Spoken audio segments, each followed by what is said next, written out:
We're all insanely excited for Forgotten Land, which isn't even 10 days away. I am crying in anticipation. But there are other Kirby games on the Switch too.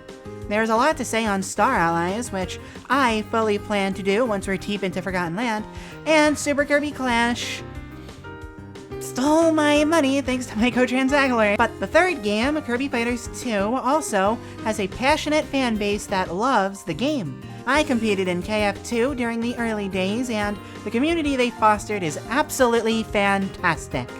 So when I heard that the community put together their own version of the game with balance changes and more, I knew that I wanted to spread the word. And then it came out and I didn't cover it. Oops, sorry everyone. But now that it's here, I can do what I do best and pick it apart from a single player perspective instead of the multiplayer focused one that the mod aimed for. Hey, the single-handed mode is still right there, and it genuinely wound up being my favorite part of the original game. And when I saw that the AI knew how to use the new moves, sometimes, even though it was never programmed in, that only made me more excited to pick everything apart. I went through the game with 10 different abilities and left with some very positive impressions, so let's jump right in.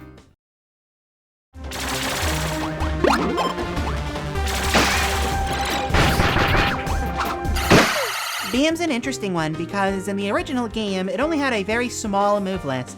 You could grab, do the normal beam, shoot beam, dash beam, and annoy your opponent into forfeiting, and to help it out, it was given some cool new moves. In particular, Revolution Beam from Return to Dreamland. It's really not that hard to bring this move back. Not sure why it's still Return to Dreamland exclusive, but the fans gave me this one at least. I'm not going to make this video super in-depth on what's changed.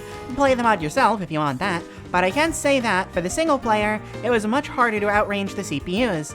The win button was changed to be much less of a win button, and despite having a lot of new moves, I still found it pretty hard to adjust to not having something as strong as this move, what it originally was. So, there I was, figuring it'd be fun to use Wrestler for this video, considering, you know, it's the brand new ability of Kirby Fighters 2. Turns out I have no idea how to use it in CE, which is weird since it didn't get very many changes, and I could have sworn that in Vanilla I could at least do things with it, but no. Looking at the changelog, I'm just bad. Bummer.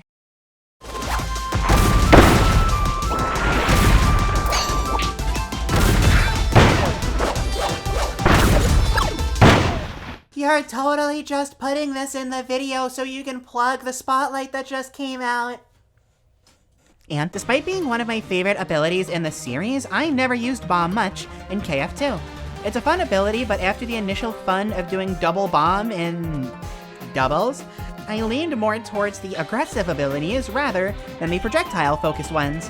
Bomb is really cool and all, and I was reminded of that playing Community Edition and realizing, wow, not much has changed. And I'm totally okay with that. Bomb is always a pleasure to use even without changes, but considering I'm making a video talking about how different things are, you can still like, comment, and subscribe?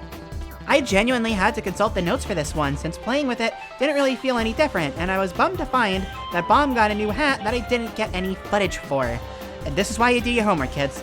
Or, kids can't watch YouTube, technically. Anyway, you throw bombs, plant bombs, and pray you don't die when your opponent inevitably gets past them. And by pray, I mean that you mash the B button and pull a bomb out to knock your opponent away. It worked in Vanilla, and it works here.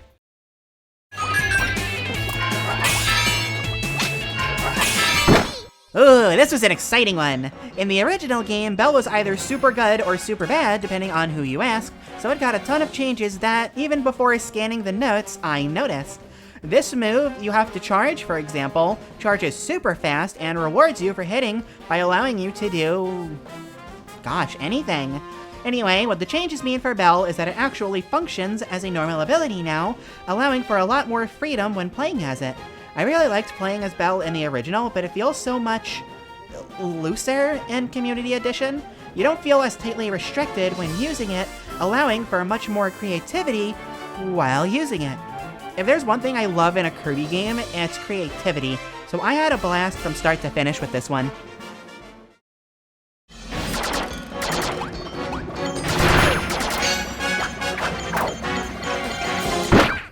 Archer is not the easiest ability to use in the single-handed mode. Even in vanilla, it gets overwhelmed so easily by the very hard AI, and it really struggles to get away from all the crazy hits going around.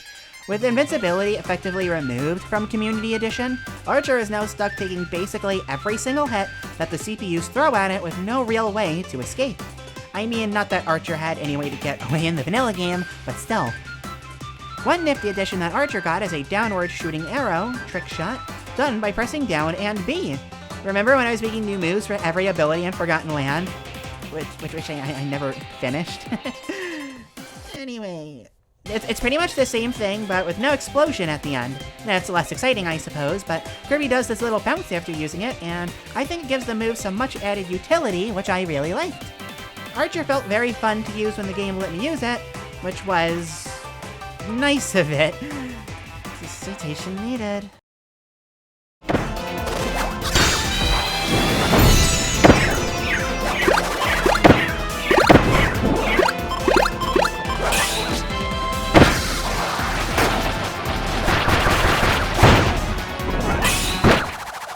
Yes, now this is what I'm talking about.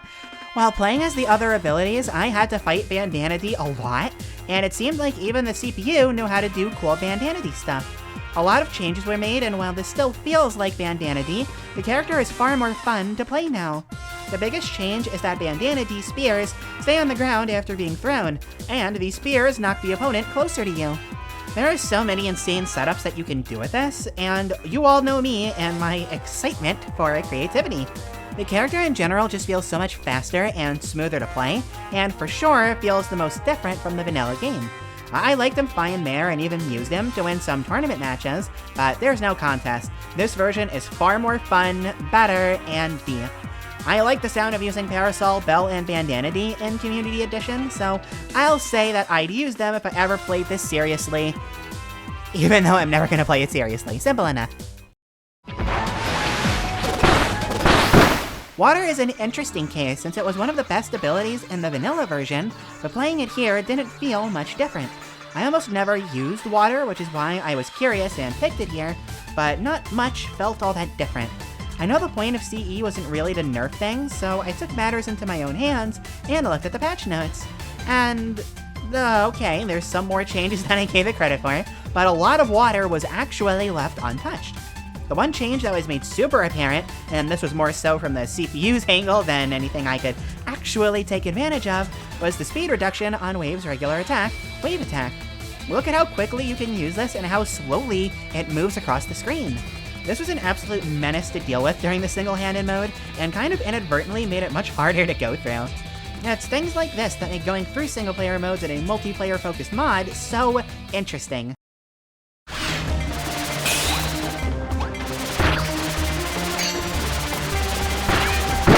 Cutter felt really good to play. I missed the Sir Kibble hat, but otherwise I can't really think of anything that I liked more in the vanilla game. I think my favorite change is that Cutter's normal attack, the Cutter Boomerang, bounces off walls. It even goes right past you if you use it close enough to the corner, meaning you can just wail away at enemies while standing in the corner and staring at this endless void and pondering the existence of your life. Most of the other changes added to Cutter were slight nerfs, but Cutter was fine, in my opinion, one of the cooler abilities in Vanilla KF2, so I'm glad the nerfs were minor and the buffs were cool. I don't think I'd play Cutter here over, say, Parasol or even Belle and Bandanad, but it's a very silly ability now on top of being a good one, which is really fun. I gotta say though, as much as I miss the Sir Kibble hat, the punk rock outfit is absolutely amazing, and the Vorpal Blade hat that replaced Sir Kibble is from a mod that I made a video about. Check that one out, by the way. Oh, and download that mod too. It's very fun. Yeah, fun. We'll go with that, sure. Huh? What's this? Magler has a new color if you hold down one of the left shoulder buttons? Huh, that's fun. I like that. That sounds cute. I like most of the changes so far, and Magler definitely has some interesting tweaks himself, so maybe we'll venture into Magler with this new color. Let's see what this is all about. Of course, I have to end this with my favorite ability, Parasol. I actually helped with the designing of this one, so some of what we actually got comes from the terrifying entity known as my brain. Some of the buffs, like the normal parasol swing being faster, were already added by the time that I got on board, but I had input on a lot of the specifics. In particular, Parasol's new anti-air, which I have no footage for because that would be the smart thing to do when I turn my brain off 100% when I use Parasol, gave me a lot of trouble when using it since the input was originally just up and B. I used up and B to use Parasol's command grab, Circus though, since using left or right resulted in me dashing forward too many times. The input was changed to down then up and B instead, which I liked a lot more. I'm glad to have contributed to this, however small. Now that's the long and short of what I did to help, since most of the other changes I either generally agreed with, or just thought were super cool, like this new slam attack for Circus Throw. The Kirby just slams ya, and I like that a lot. Parasol's cool, they buffed the dash attack so that it works more often, meaning I needed to use even less brain cells. I was happy. Of course, I got hit with the bomb water combo in stage 7, but the less said about that, the better. I think in a 1v1 setting, this version of Parasol is actually really good, simply because of the buff on the dash attack. So much more works now, and it's really cool. I still think picking it on the character select screen should result in a victory automatically, but not all of my suggestions were accepted. I understand my ideas are extreme, but maybe enough people will agree, and Parasol will truly be the undisputed best ability in the game, just like what we thought it was in Kirby Fighters Deluxe. Until then, friends, until then. And that's the video. If you played KF2 Community Edition, think it looks cool, or anything along those lines, let me know in the comments. The dev team worked really hard on it, and I'm glad I finally got the chance to promote it. Kinda. Anyway, I can't think of a good way to close the video, so instead of talking about Kirby more, I know the dev team for this really likes Guilty Gear. And if you really like this, I think you should play Guilty Gear. From what I remember, most of them lean towards Strive. I think Xrd is the best by a country mile, but that's just me. Have a great one, everybody!